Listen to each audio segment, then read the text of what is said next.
Operation Sindoor நடந்தது என்ன, அடுத்தது என்ன? லெப்டினன்ட் கர்னல் தியாகராஜன், பேராசிரியர் ராமஸ்ரீனிவாசன் பங்கேற்கும் சாணக்யாவின் உரைவீச்சு.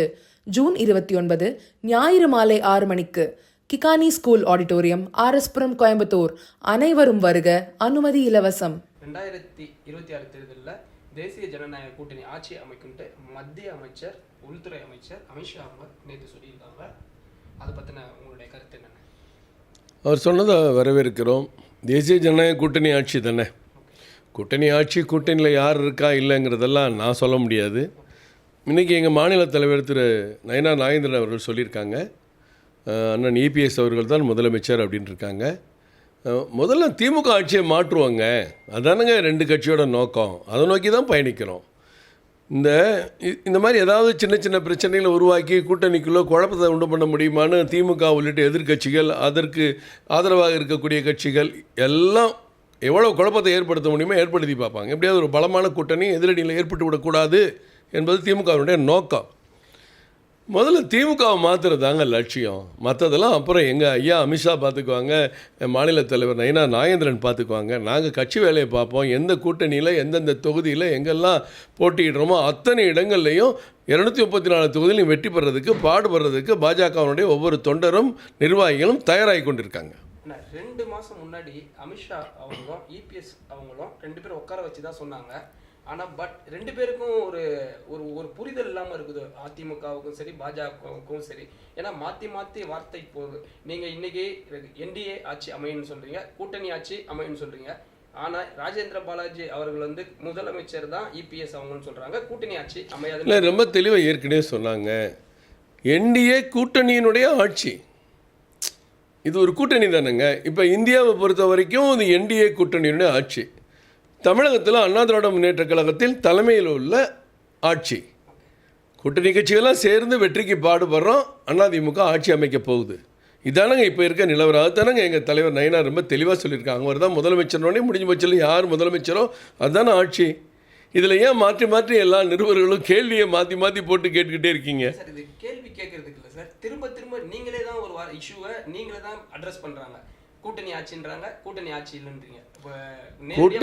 நல்ல மறுபடியும் தெளிவாக தான் அவங்க சொல்கிறாங்க. நீங்கள் வட இந்தியாவில் ஒரு கேள்வி கேட்குறாங்க, டெல்லியில் ஒரு கேள்வி கேட்காங்க நிருபர்கள்.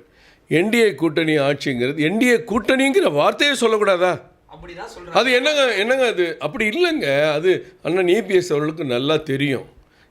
இந்த கூட்டணி மிகப்பெரிய வெற்றி பெறும் அப்படின்னா தனித்தனியாக சொல்லணுமா? அதிமுக வெற்றி பெறும், பாஜக வெற்றி பெறும், இந்த கட்சியில் இருக்கிற கூட்டணி கட்சியில் இருக்கிற அத்தனை கட்சிகளும் வெற்றி பெறணும் தனித்தனியாக சொல்லுவாங்க. இப்போ திமுக கூட்டணி வெற்றி பெறும், இங்கே அதிமுக கூட்டணி வெற்றி பெறும் அப்படி நம்ம சொல்லிக்கலாம். அதிமுக பாஜக கூட்டணி தான் நம்ம சொல்கிறோம்.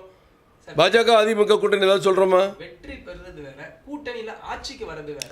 என்னங்க முதல்ல இதெல்லாம் இப்போ கேட்க வேண்டிய கேள்வியே இல்லை. இப்போ பலமான கூட்டணி அமைக்கப்பட்டிருக்கிறது.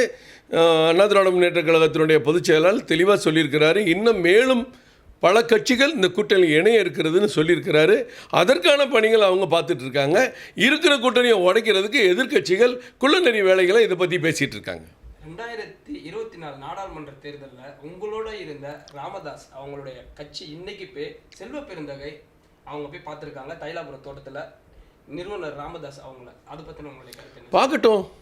ஒரு பெரியவர், சமூகத்தில் பெரியவர், சமுதாய போராளி, பிற்பட்ட சமுதாய மக்கள், தமிழர் சமுதாய மக்கள், பாட்டாளி மக்கள் கட்சியில் இருக்கிற அத்தனை மக்களுக்கும் சரி, பட்டியல் சமுதாய மக்களுக்கும் சரி, ஒரு குரல் கொடுத்த ஒரு தலைவரை போய் சந்திக்கிறது தப்பு இல்லையோ? ஒரு முதியவர், அவரை போய் சந்தித்து வாழ்த்து பெறுறதுலையோ பேசுகிறதுலையோ ஒன்றும் இது இல்லை. செல்வ பிறந்தையை கூப்பிட்டோன்னா ஒரு திமுக காங்கிரஸ் கூட்டணிக்கு போயிடுவாரான்னு எனக்கு தெரியாது. ஏன்னா அவர் ஒரு கருத்தை சொல்லுகிறாரு, அன்புமணி அவர்களும் ஒரு கருத்தை சொல்கிறாங்க. அவங்களுக்குள்ள கட்சியில் ஒரு நல்ல முடிவு எடுத்து இணைந்து மறுபடியும் செயல்பட தான் போகிறாங்க. இந்த காங்கிரஸ் போய் பார்க்குறதுனால என்ன ஆகும்? மறுபடியும் அவங்களுக்குள்ள பிளவை அதிகப்படுத்துறதுக்கு தான் செல்வ பெருந்தகை போகிறது. அந்த நோக்கத்தில் தான் அவர் போயிருப்பார். ஏற்கனவே நேற்று திருமாவளவன் சொல்கிறாரு, பாமக இருக்கிற கூட்டணியில் நாங்கள் இருக்க மாட்டோம்னு அவர் வெளிப்படையாக தானே சொல்கிறாரு. இல்லை, வெளிப்படையானே சொல்கிறாரு. அப்போ அப்படி இருக்கும்போது அதே கூட்டணியில் இருக்கக்கூடிய காங்கிரஸ் கட்சியோட தலைவர் போய் பார்க்குறதுல என்ன நியாயம் இருக்குது? அதில் என்ன அரசியல் பெரிய ராஜேந்திரன் இருக்குன்னு எனக்கு தெரியலை. அந்த கூட்டணியிலையும் அப்போ ஒரு பெரிய குழப்பம் உருவாகிட்டு இருக்கா? திமுக கூட்டம் இருந்து பல கட்சிகள் தனியாக பிரிஞ்சு ஏதாவது திட்டமிடுறாங்களா அப்படிங்கிறத செல்வ பெருந்தையை பார்த்து நம்ம கேட்கணும். இப்போ வந்து ராமதாஸை சந்திச்சதால திமுக கூட்டணியில திருமாவளவன் அவர்கள் வெளியேறுவாங்களா? ஏன்னா அவங்க ஏற்கனவே பிரஸ் மீட்ல சொல்லியிருக்காங்க, ராமதாஸ் வந்து எங்க கூட்டணிக்கு திமுக கூட்டணிக்கு வந்தா நாங்க வெளியேறிடுவோம், கண்டிப்பா அந்த கூட்டணியில இருக்க மாட்டேன்னு சொல்றாங்க. அப்போ திமுக கூட்டணியிலயும் அங்க ஏதோ ஒரு சேஞ்ச் இல்லை, அதான் நான் சொல்கிறேன், அதைத்தான் சொல்கிறேன். நேற்றைக்கு தான் திருமாவளவன் சொல்லியிருக்கிறாரு, பாமக பாஜக இருக்கிற கூட்டணியில் நாங்கள் இருக்க மாட்டோம் அப்படின்னு சொல்லியிருக்கிறாரு. அந்த கூட்டணி செய்தி தெரிஞ்ச பிறகு செல்வபுரத்தை போய் பார்க்குறாரு. அப்போ திருமாவளவன் வெளியே போகட்டும், அல்லது நாங்கள் தனியாக பாமக போய் காங்கிரஸ் பார்க்க எங்களுக்கு திமுக பிடிக்கல அப்படின்னு ஒரு முடிவு எதுவும் எடுக்கிறாங்களா, குழப்பம் இருக்காங்கிறத நீ செல்வபுரத்திட்ட தான் கேட்கலாம். விஜய் அவர்கள் கட்சி தமிழக வெற்றி கழகம் என்டிஏ அலையன்ஸோட சேர்றதுக்கு வாய்ப்பு இருக்காங்க. நேற்றுக்கு நிருபர் அதை கேள்வியே அவங்கள்ட்ட கேட்டிருக்காங்க அமித்ஷா சார்கிட்ட.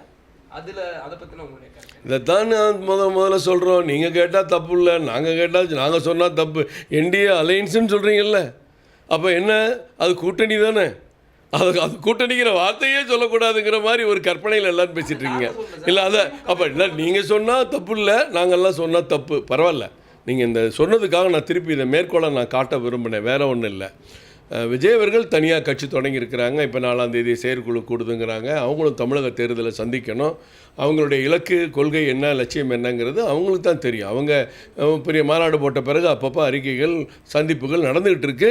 அவங்க கட்சி தொண்டர்கள் இருக்காங்க.